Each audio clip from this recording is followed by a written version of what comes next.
Ever get that feeling when you just see a wall of numbers? Well, let's make sense of it. So we usually start with something messy like this, just some raw, unorganized test scores. Right now, it doesn't really tell us anything. It's just a jumble of numbers, isn't it? But we've got some simple tools to make this data talk. Let's turn this chaos into clarity.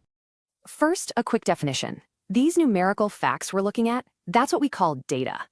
And the thing we're actually measuring, in this case, the test scores, is our variable. All right, time to jump in.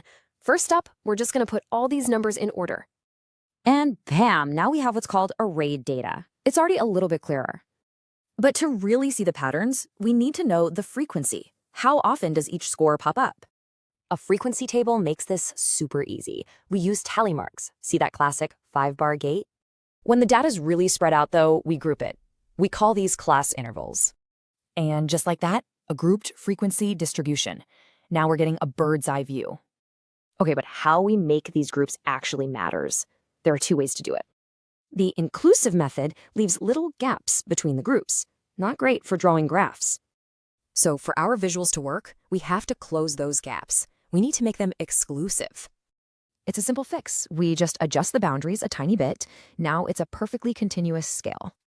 All right, the data is all prepped. Now for the payoff. Let's actually see the story.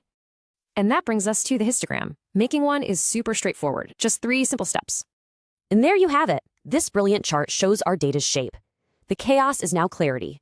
But we're not done. We can create another cool visual just by connecting the dots, literally. This is called a frequency polygon. It really highlights the shape of the data's distribution. You can see it right here, tracing the peaks and valleys, kind of like a mountain range. And what's cool is you don't even need the histogram bars. The line tells the story all by itself. So look at that. We went from a completely messy list of numbers to a clear visual story.